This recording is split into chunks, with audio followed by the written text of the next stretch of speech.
इस दुनिया में कोई भी ऐसा व्यक्ति नहीं है जिस व्यक्ति के पास परेशानी ना हो, लेकिन कुछ व्यक्ति ऐसे होते हैं कि अपनी परेशानी को दूर करने के लिए वह जल्दबाजी में एक गलत फैसला ले लेते हैं, जिसकी वजह से उसका हंसता खेलता परिवार भी तबाह हो जाता है। आज के घटना में सेम ऐसा ही कुछ होता है कि एक व्यक्ति अपनी परेशानियों को दूर करने के लिए ऐसा खतरनाक षड्यंत्र बनाता है, वह सोच बैठता है कि अब तो हमारे पीछे पुलिस पड़ेगी नहीं और अपनी दुनिया जीने के लिए बेहतर तरकीब अपना लेता है। लेकिन वह खुद एक दिन पुलिस के अंदर चढ़ता है, जिसकी वजह से हमेशा के लिए जेल के सलाखों के पीछे पहुंच जाता है। आखिर क्या था आज की घटना में? आज की घटना में क्या हुआ? आज की घटना में एक शातिर अपराधी किस तरह अपने काम को अंजाम दिया, इस घटना की आप पूरी तह तक सच्चाई जानने के लिए इस वीडियो को आप लास्ट तक ज़रूर देखिएगा।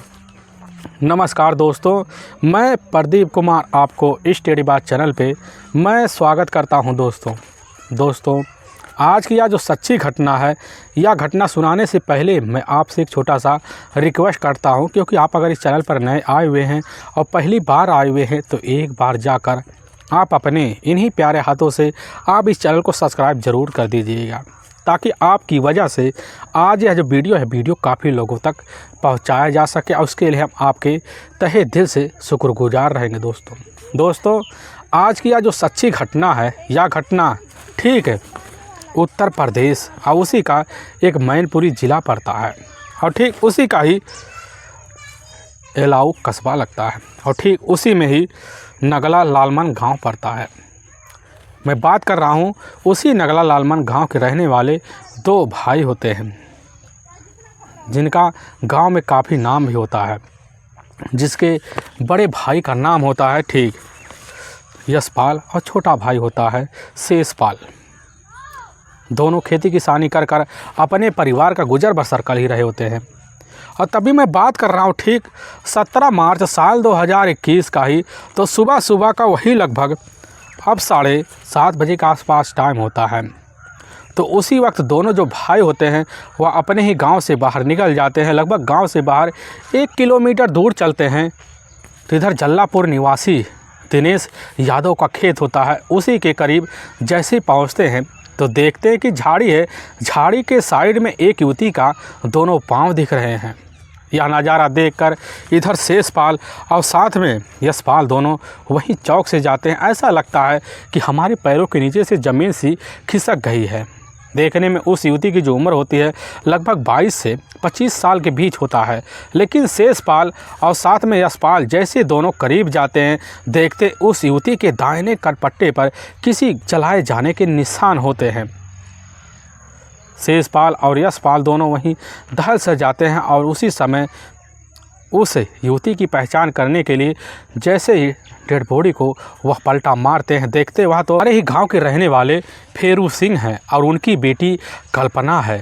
और जैसे इस बात की भनक लगती है तो उसी समय शेषपाल और साथ में यशपाल दोनों अब गांव की तरफ भागते हैं। और इसकी जो सूचना होता है उसी वक्त कल्पना का अपना भाई होता है अवधपाल, जो घर में होता है, और सूचना वह जैसे पाता है दोनों के ही तहरीर पर उसी वक्त अवधपाल अपने पड़ोसियों और हितकारियों को साथ लेता है और अपने गांव से लगभग 1 किलोमीटर दूर सफ़र कर अब उसी वक्त दिनेश यादव के खेत में पहुंचता और झाड़ी होता है। देखता कि सही में वहीं एक युवती का डेड बॉडी होता है, लेकिन जब पास जाता है अवधपाल देख लेता वह तो उसकी अपनी बहन होती है कल्पना, और वहीं दहाड़े मारकर अवधपाल चिल्ला पड़ता है। गाँव के लोग थोड़ी देर बाद इकट्ठा होना शुरू हो जाते हैं, लेकिन पूरा जो ज़मीन होता है खून से लथपथ होता है। कपड़े कुछ और बयां कर रहे होते हैं, लेकिन उसी में से एक व्यक्ति होता है जो काफ़ी अहमियत वाला होता है। उसी समय अपने नज़दीकी पुलिस थाने एलाऊ फ़ोन कर देता है।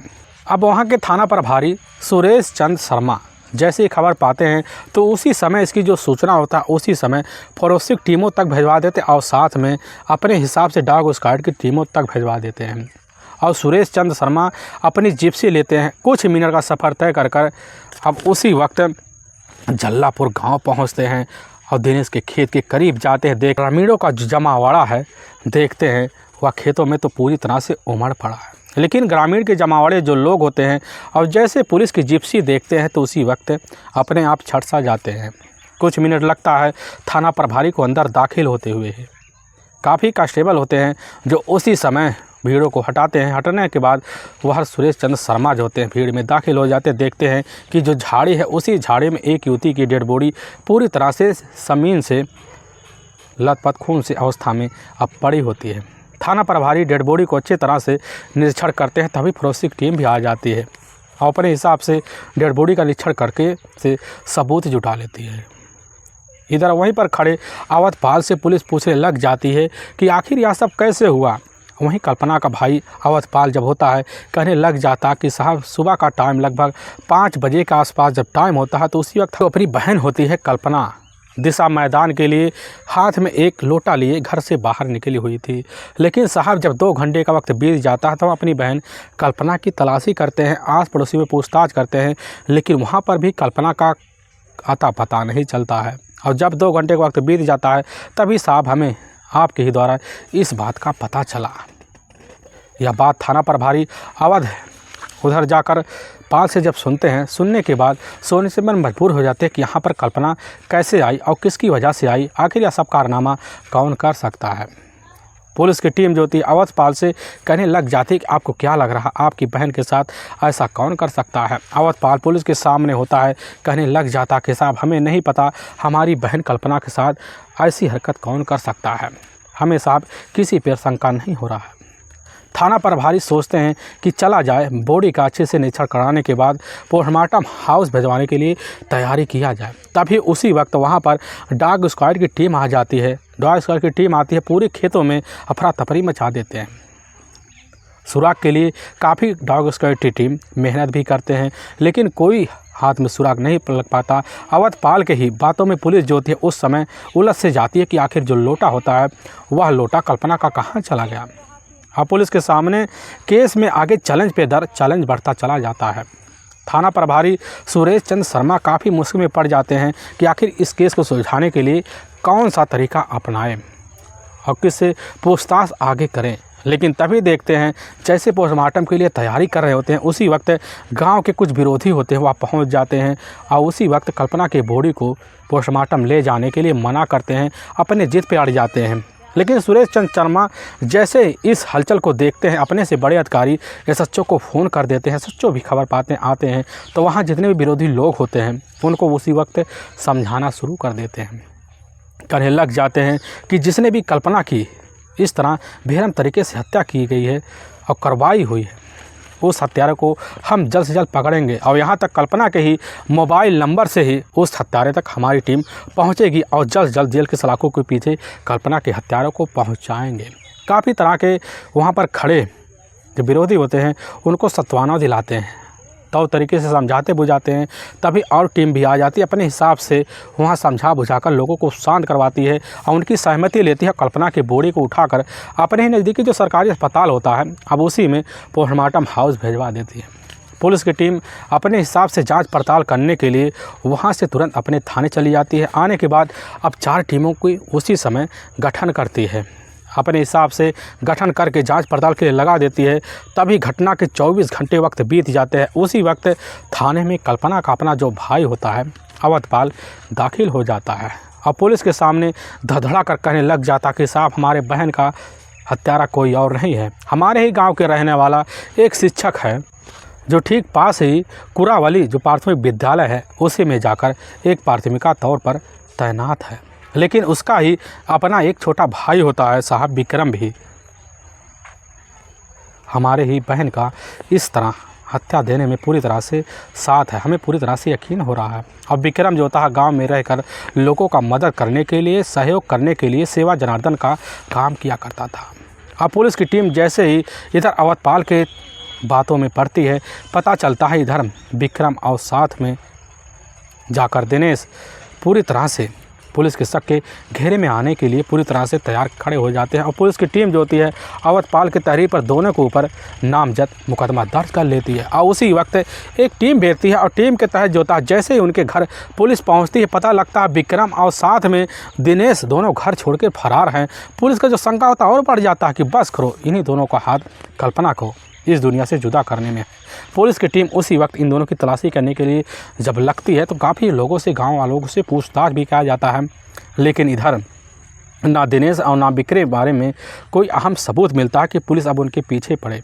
और पुलिस उसी वक्त काफ़ी उलझन में पड़ जाती है और दोबारा आती है, अवधपाल से पूछताछ करती, आखिर आपको क्या लगता है आपकी बहन के साथ वह दोनों किस वजह से यह सब कारनामा कर सकते हैं। अवधपाल कहने लग जाता है कि साहब जब अपनी बहन की बॉडी को रख कर घर वापस आए थे तो कुछ घंटे बाद हमें पता चलता है कि हमारे गांव के रहने वाले विक्रम और दिनेश दोनों घर छोड़ के फरार हो गए। इसी वजह से हमें साहब यकीन हो गया था कि बस करो, वही हमारी बहन को इस दुनिया से जुदा करने में पूरी तरह से सहयोगी हैं। और इसी वजह से हमें शंका हो जाता है और आपके पास आते हैं। पुलिस की टीम जो होती है विक्रम पाल की बात सुनती है। सुनने के बाद होता है उस केस को उसी समय रफा दफा करना चाहती थी कि आखिर लग रहा है जो शंका है पूरी तरह से असमंजस वाली है। पुलिस की टीम अब करे तो करे क्या, इसीलिए पुलिस की टीम जो होती है अपने हिसाब से जांच पड़ताल करने के लिए मुखबिरों को भी अलर्ट कर देती है कि जल्द जल्द कल्पना के हत्यारों को पकड़ा जाए और उन हत्यारों तक पहुंचा जाए। अब पुलिस की टीम अपने हिसाब से नया षड्यंत्र रचती है और उसी षड्यंत्र के मुखबिरों को और टाइट कर देते। मुखबिर टाइट हो जाते हैं, अपने हिसाब से मुखबिर जाते हैं गाँव और इर्द गिर्द इलाकों में जाँच पड़ताल करना शुरू कर देते हैं। लेकिन पुलिस की टीम अब करे तो करे क्या, क्योंकि पुलिस के सामने आगे चलकर बड़ी चैलेंज आती जा रही थी।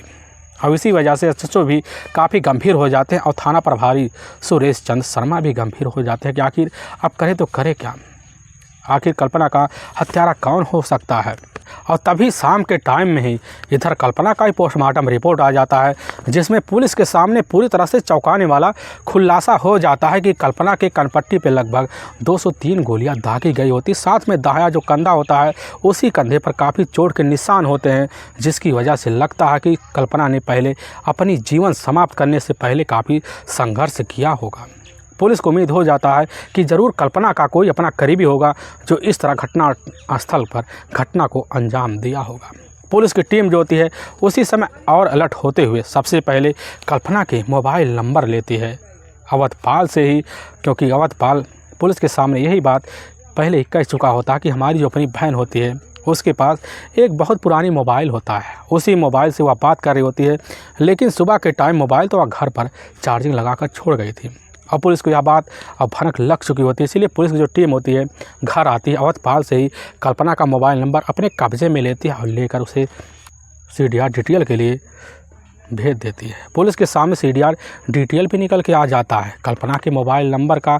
तभी उसमें एक अनजान नंबर दिखाई देता है जो उस नंबर पर लगातार लगभग 3 से 4 सालों में कभी न कभी हर दिन बात हुआ करते थे। पुलिस के शंका जब उस नंबर पर घूम कर जाते हैं तो पता लगता है घटना वाले वक्त यानी सुबह 5 बजे के आसपास उस नंबर पर लगभग 3 मिनट बात हुए थे, यानी कि उसी नंबर से ही कल्पना को इन्हीं खेतों में बुलाया गया था। लेकिन पुलिस जब उस नंबर की जांच पड़ताल नाम पता करती है तो पता चलता हुआ नंबर जो होता ठीक गाँव का ही रहने वाला अजब सिंह का है।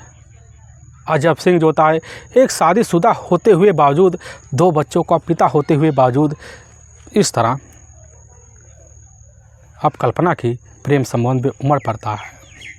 पुलिस को जैसे ही यह नंबर मिलता उसी वक्त अजब सिंह के बारे में और गहराई से जांच पड़ताल करने के लिए गांव में जाती लोगों से पूछताछ करती है।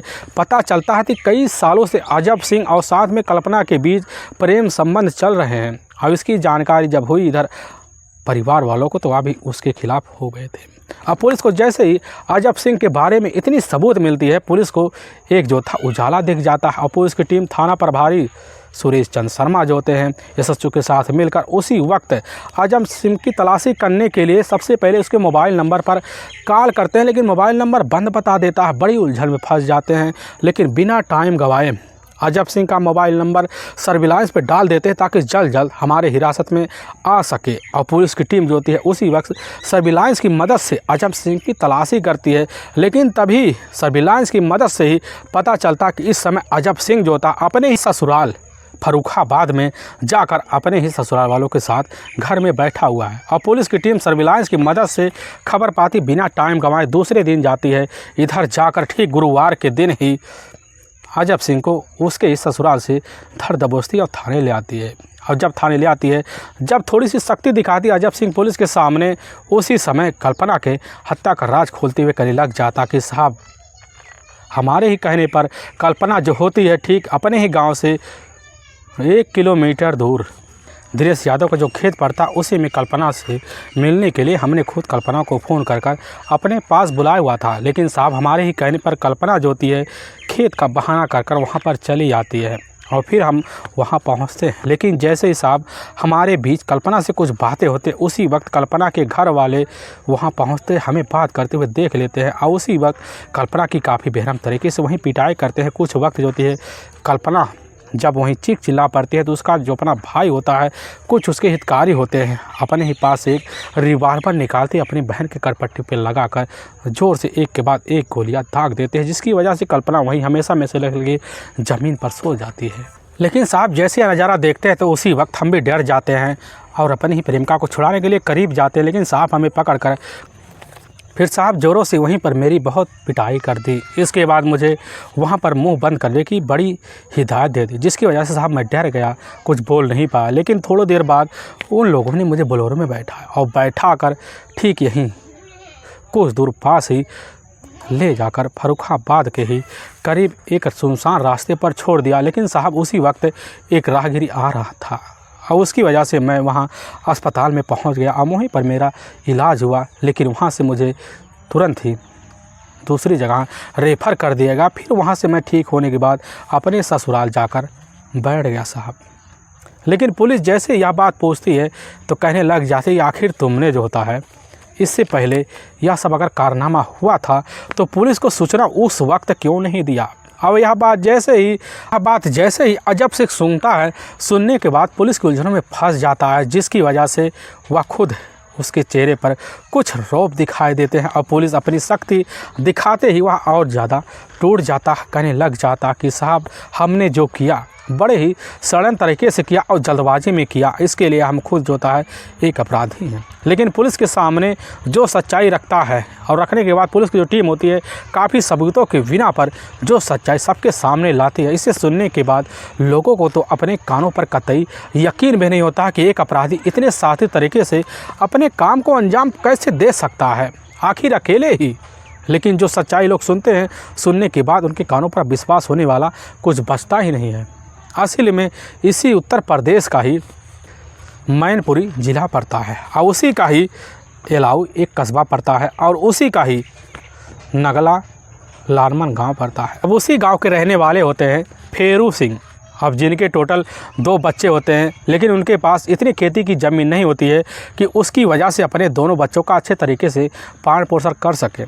लेकिन उनका जो अपना बड़ा बेटा होता है अवधपाल सिंह और जो एक बेटी होती है जिसका नाम कल्पना होती है और जिसकी उम्र लगभग 18 साल के आसपास होता है। लेकिन फेरू सिंह ये देखते हैं कि खेती के बदौलत हमारे घर परिवार का खर्चा वर्चा अब चलने वाला नहीं है, तो फेरू सिंह देते हैं ठीक है 5 साल पहले ही फैसला लेते हैं और लेने के बाद दिल्ली कमाने के लिए चले जाते हैं और जाकर वहीं एक फैक्ट्री में तौर तरीके से काम करना शुरू कर देते हैं। अब वहाँ से ठीक ठाक फेरू के पास पैसे बचने शुरू हो जाते हैं और इसकी जो पैसे की जो भरपाई होता है खेतों में लगा देते हैं।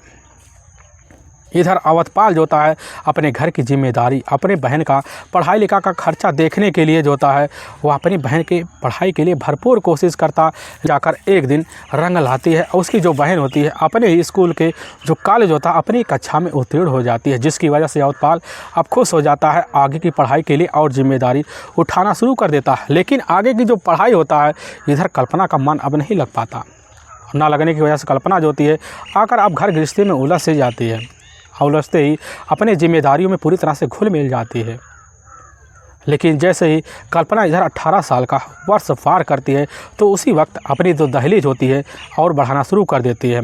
तभी उसी ही गांव का रहने वाला होता है अजब सिंह, जिसकी शादी ऑलरेडी हो चुकी होती है, जिसके टोटल अपने 2 बच्चे भी होते हैं। लेकिन अजब सिंह का जो होता है इधर अवधपाल के घर दोस्ती होने के नाते आना जाना होता है। आने जाने की वजह से ठीक 4 साल पहले इधर अजब सिंह के घर में एक दिन खुद जो होती है कल्पना पहुंचती है और अपने घर में अजब सिंह जब कल्पना को देखता है, खूबसूरती को देखता है, तो वहीं अपने आप को बड़ा ठगा हुआ महसूस कर लेता है कि आखिर हमने अपनी देरी क्यों कर दी। और लेकिन उसी दिन से इधर खूब अजब सिंह ठान कर बैठ जाता है कि आगे हमें चाहे जिस हद तक गुजरना पड़े कल्पना को पाने के लिए पूरी भरपूर कोशिश करेंगे। और उसी दिन से इधर अवधपाल के घर जो होता है आना जाना ज़्यादा से ज़्यादा लगा देता है।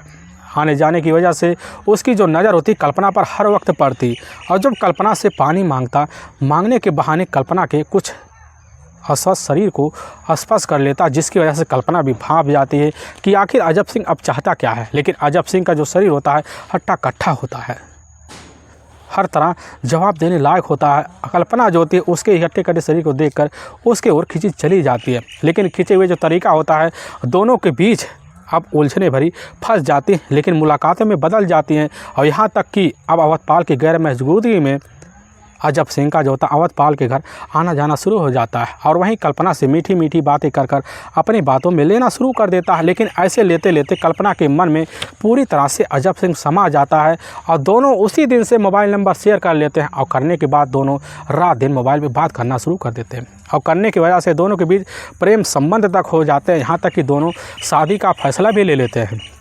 लेकिन जब भी कल्पना के पैसे की ज़रूरत लगती तो उसी वक्त अजब सिंह से संपर्क करती। अजब सिंह जैसे ही खबर पाता तो खुश हो जाता कि चलो आज हमें मौका मिल गया कल्पना का मदद करने के लिए। अपने पास जितने भी बैंक में पैसे होते हैं, यहाँ तक कि 2 बीघा खेत भी होता है, उसको भी बेच बाच कर कल्पना के ऊपर लगभग 4 सालों से काफ़ी सारे पैसे लुटा चुका होता है, और इन्हीं बीच कल्पना को काफ़ी मोबाइल लाकर दे चुका होता है। अब ऐसे प्रेम प्रसंग के चर्चे होते हैं पूरी तरह से गांव में असहमति की तरह 4 साल गुजार जाते हैं। लेकिन जब 4 साल का वक्त गुजरता है तो इसी बीच कल्पना जो होती है जैसे शादी की दहलीज पर पहुंचते हैं, यानी कि 22 साल पार करते हैं, तो उसी बीच उसके जो अपने पिता होते हैं अपनी बेटी की शादी की दहलीज को देखकर बड़ी चिंता में पड़ जाते हैं कि आखिर अपनी बेटी की शादी अब कहाँ किया जाए। और इसी वजह से इधर जो होते हैं पिता अब अपनी बेटी के रिश्ते के लिए तलाशी में लग जाते, काफ़ी रिश्तेदारों को खबर दे देते हैं। लेकिन रिश्तेदारों के द्वारा पता चल जाता है कि कल्पना के लिए अच्छा सा लड़का अब मिल चुका है। और उसी वक्त मंगनी कराने के लिए कल्पना के जो अपने पिता होते हैं अवधपाल अपने पिता को लेकर वहां पहुंच जाता और रिश्ते की तौर तरीके से बात करता और कल्पना के लिए शादी तय कर देता है। लेकिन कल्पना जैसे ही खबर पाती है कि हमारी शादी एक अच्छे पहुँचे लड़के से हो रहा तो कल्पना खुश हो जाती है। और उसी दिन से जब भी अजब सिंह इधर कल्पना के मोबाइल नंबर पर कॉल करता तो कल्पना 2 मिनट बात करती फिर मोबाइल बंद करके रख देती है। अजब सिंह के मन में अब शंका जन्म लेना शुरू हो जाता कि आखिर क्या बात हो गया कि कल्पना जो थी हमसे इस तरह मुँह मोड़ रही है। और जब यह बात की भनक जब उधर मोड़ रही है तो उसी दिन से अजब सिंह जो होता है इस बात की सच्चाई जानने के लिए कल्पना के करीब लग जाता है। तभी पता चलता है कि कल्पना की शादी ऑलरेडी अब तो तय हो चुकी है। वह सुनता है तो भन्ना जाता है कि आखिर कल्पना ने हमारी रहते हुए किसी और लड़के शादी करने के लिए फैसला कैसे ले लिया। और जब भी रात का वक्त होता है जब अपनी पत्नी के साथ अजब सिंह करीब जाता तो उस समय कल्पना की याद जो होता है अजब सिंह को उसकी पत्नी से दूर कर देता। लेकिन ऐसे कुछ दिन तो बीतता है, अजब सिंह को लगने लगता अब कल्पना के बगैर हमारी ज़िंदगी चलने वाली नहीं है। तो उसी वक्त एक ख़तरनाक फ़ैसला लेता है और फैसला लेते वक्त सोच बैठता है कि कल्पना अब इस दुनिया में नहीं रहनी चाहिए। तभी जो होता है ठीक 17 मार्च साल 2021 का ही अब जैसे ही सुबह का टाइम होता है उसी वक्त लालमन गांव से करीब 1 किलोमीटर दूर पड़ता है दिनेश यादव का खेत जो जल्लापुर में पड़ता है। और वहीं जाता एक टेबल होता है, उसी टेबल पर इधर अपनी बाइक लेकर पहुंच जाता है अपनी खेत सिंचाई करने के बहाने। जब अजब सिंह वहां पहुंचता है कुछ मिनट खड़ा रहता है, तुरंत ही फ़ोन मिला देता है। तो वही भोर का 5:30 बजे के आसपास टाइम हो जाता है और फ़ोन जैसी कल्पना के पास करता कहने लग जाता कल्पना आज हम तुमसे कुछ अर्जेंट बात करना चाहते हैं। कल्पना सुनती है, उसके बातों में आ जाती है और अपने घर से खेत बारी का बहाना लेकर वहाँ से अपने हाथ में लोटा लेकर अब कल्पना निकल पड़ती है।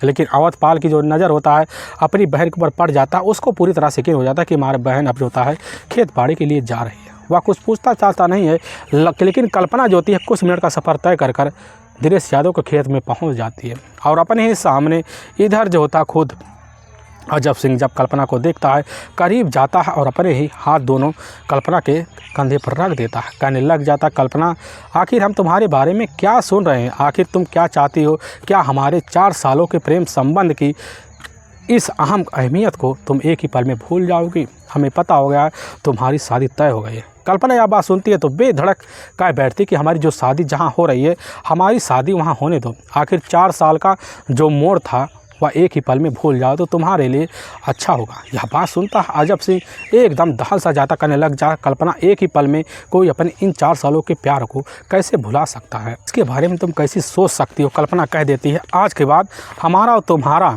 मिलना जुलना बंद है और साथ में तुम्हारा जो मोबाइल है तुम्हारे हाथ में खुद दे रहे हैं। और उसी वक्त कल्पना गुस्से में आती हुई अपना मोबाइल जो होता है, दिया हुआ गिफ्ट किया हुआ जो मोबाइल होता है कल्पना का, वह उसी समय कल्पना अजब सिंह के हाथ में पकड़ा देती है। और अजब सिंह जैसे हाथ में लेता है तो भरना जाता, समझ जाता अब तो हमारी प्रेमिका हमारी नहीं रही, वह किसी और की बन के रहेगी। और उसी वक्त जो था अजब सिंह खतरनाक फैसला लेते हुए अपनी जेब से एकाएक रिवाल्वर निकालता है और निकालते ही अपने दोनों हाथों से एकाएक दबोच कर उसके दाहिने कनपट्टे पर वही रिवाल्वर लगा देता है। फिर एक के बाद एक गोली चला देता है, जिसकी वजह से हमेशा हमेशा के लिए वही ज़मीन पकड़ लेती है और मौत की नींद में कल्पना सो जाती है। लेकिन उसी वक्त जो होता है इस षड्यंत्र को खतरनाक साजिश के तहत जो होता है चाल चलते हुए एक पना के घर वालों को हुई ऑनर किलिंग के तहत जो होता है फंसाने के लिए भरपूर जो होता है प्रयास कर लेता है। और उसी नाटक के तहत जो होता है सबसे पहले कल्पना को दिया हुआ इधर अजब सिंह के द्वारा जो मोबाइल होता है उसको तो अपने पास लेता है, लेकिन ले जाकर लगभग वहीं से कुछ मीटर दूर मोबाइल को छिपा देता है और रिवाल्वर को ले जाता है वहीं झाड़ी में छुपा देता है। छुपाने के बाद जो होता खुद अपने ही दोनों हाथ के जो नाखून होते हैं उन्हीं नाखूनों से अपने शरीर पर कई बार वार करता है। फिर वहीं पास रखा हुआ एक पत्थर होता है लेकर अपने सर पर कई बार वार करता है ताकि लगे कि इस मामले को ऑनर किलिंग का मामला अच्छी तरीके से दिया जाएगा और हम पूरी तरह से बच जाएंगे। और उसी वक्त जो होता है इधर अजब सिंह अपनी बाइक उठाता है। उठाने के बाद कानपुर के ही बिल्हौर रोड पहुंच जाता और वहीं से ही उस रोड को क्रॉस करते हुए सामुदायिक स्वास्थ्य केंद्र का रोड पकड़ लेता है और जाकर रोड के साइड में एक झाड़ी होता है वहीं पर कार के पास सो जाता है। तभी वहाँ एक व्यक्ति होता है, उसी व्यक्ति को अपने पास बुलाता है और सारी रची बसाई कहानी बता देता है कि हमारे ही गांव के लोगों ने हमारे पास इस तरह मार पिटाई की है। और वह व्यक्ति जो होता है यह बात सुनता है अजब सिंह का तो वह भी सोच में पड़ जाता है और उसी समय अजब सिंह को अपने साथ लेता है और लेकर जाकर पास जो सामुदायिक स्वास्थ्य केंद्र होता है उसी में भर्ती करवा देता है। लेकिन वहाँ के डॉक्टर से इधर काफ़ी जो होता है राय मशवरा लेते हुए खुद अपने आप को रेफर जो होता है कन्नौज करवा लेता है और कन्नौज जाकर बड़ी जल्दी से ठीक ठाक होकर वहाँ से अपने ससुराल जाकर आश्रय ले लेता है। लेकिन पुलिस की जो टीम होती है इसी षड्यंत्र में बड़े ही साथी तरीके से अपराधी को पकड़ने के लिए लग भी जाती है। तभी जो होता है इधर अजब सिंह के मोबाइल की सर्विलांस के तहत जो होता पुलिस की टीम ठीक घटना के 3 दिन बाद जो होता उसके ही ससुराल पहुंचती है और पहुंचकर उसके ही ससुराल से उसको हिरासत में लिया जाता है और थाने ले आता है। तो वहीं पर थोड़ी बहुत पुलिस को उलझाने की भरपूर कोशिश करता है, लेकिन पुलिस के हथकंडे में खुद फंस जाता है। वह सोच नहीं सकता था कि आखिर जिस कल्पना के लिए हमने अपनी ज़िंदगी 4 साल दांव पे लगाए उसके परिवार को फंसाने के लिए एक जो होता है ऑनर किलिंग का रूप कैसे दे सकते हैं। लेकिन पुलिस जब शक्ति दिखाती है तो टूटते हुए पुलिस के सामने जो सच्चाई पूरी कहानी बयां करता है, इससे सुनकर पुलिस की टीम पूरी तरह से दंग सा रह जाती है कि आखिर एक अपराधी अपने काम को अंजाम देने के लिए सार्थी तरीका कैसे अपना सकता है। पुलिस की टीम बिना टाइम गंवाए इधर अजब सिंह को अपने कस्टडी में लेकर वहाँ के न्यायालय में ले जाती है और वहाँ पेश कर लेती है। और न्यायालय में अजब सिंह के ऊपर काफ़ी गंभीर धारा में मुकदमा दर्ज करते हुए उसकी बाइक और साथ में उसके रिवाल्वर और कुछ ज़रूरी साक्ष्य जुटाकर ले जाकर हमेशा हमेशा के लंबी सज़ा के लिए कारागार में डाल देती है। दोस्तों, हमें इस घटना को सुनाने का उद्देश्य किसी को दिल को ठेस पहुंचाना नहीं है, बल्कि आपको यह बताना है कि आप जहां भी रहें आप सावधान और सतर्क जरूर रहें। दोस्तों फिर मिलेंगे एक नए वीडियो के साथ, तब तक के लिए जय हिंद और जय भारत।